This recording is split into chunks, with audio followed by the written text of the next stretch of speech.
මිල සූත්‍රයට අමතරව මැදින් මිල වැඩි වෙන්න පුළුවන්. සූත්‍රය නෙවෙයි. මිල සූත්‍රය කියන්නේ එකක්, තෙල් මිල තීන්දුව කරනවා කියන්නේ එකක්. තෙල් මිල තීන්දුව කරන්නේ නැහැ, වරදවා තේරුම් ගන්න එපා. තෙල් මිල අද දවසේදී ගත්තාම දැන් මේ මිල හැදෙන්නේ මිල සූත්‍රයට අනුවද නැද්ද කියන කාර්ය තමයි පරස්පර අදහස් පළ වීමක් තිබෙනවා. මොකක්ද ඇත්තට මිල නිර්මාණය වෙන්නේ කොහොමද? සූත්‍රයට අනුව නෙමෙයිද?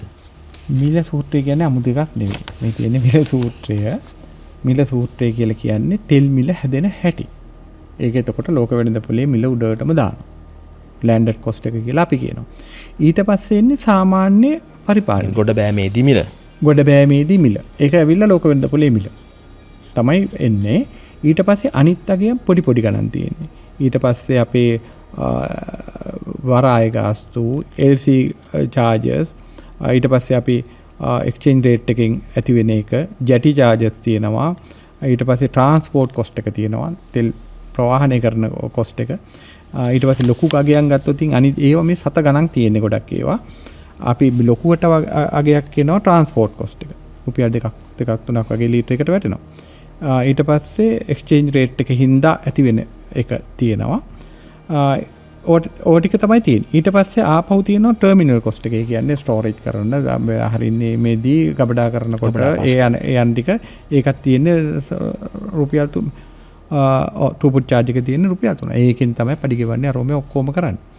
ඒ ටික ගියාට පස්සේ හැදෙනවා. ඊට පස්සේ ටැක්ස් එකක් එකතු වෙනවා. ඕක තමයි මිල සූත්‍රය කියන්නේ. ඒ ඔක්කොමට ගියාට පස්සේ මිල හැදෙනවා කීයද ලීටර එක මිල කියලා.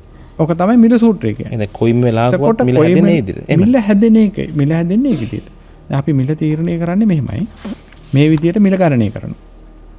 මිල ගණනය කරලා මම කියවනේ එතකොට අර ගිය මාසේ තෙල් ගෙන ආපු ඒ වගේ ගණන් ටික හරියටම දානවා. එතකොට ලෑන්ඩඩ් කොස්ට් එක දානවා. අනිත් ඒවා ටික සාමාන්‍ය පොඩි පොඩි ගණන් ටික ඒක ෆික්ස් කොස්ට් එකක් තියෙනවා. ඊට පස්සේ මේකෙන් තීරණය වෙනවා අපිට ලාභද පාඩුද කීයද කියලා. අපි කරන්නේ මොකද්ද? තෙල් සංස්ථාව මේක දැනුම් දෙනවා මාසය අන්තිමේ අමාත්‍යාංශයට. මුදල් අමාත්‍යාංශයට. අපේ අමාත්‍යාංශයට. බලශක්ති අමාත්‍යාංශය සහ මුදල් අමාත්‍යාංශය එකතු වෙලා තමයි මිල තීරණය කරන්නේ. තෙල් සංස්ථාවට මිල තීරණය නෙමෙයි නෛතික අයිතියක් නැහැ. 69 ඇක්ට් එකෙන් තෙල් මිල තීරණය කරන්න දීලා තියෙන්නේ මේ බලශක්ති අමාත්‍යාංශය සහ මුදල් අමාත්‍යාංශය ඒකාබද්ධව ප්‍රකාශයටපත් කරනවා. මෙන්න මේක තමයි තෙල් මිල කියන්නේ. ඒක තමයි තෙල් සංස්ථාව ප්‍රකාශයටපත් කරන්නේ. අර මාධ්‍ය නිවේදනයකින් දාන එක විතරයි කරන්නේ. ඒක ගැසට් කරනවා.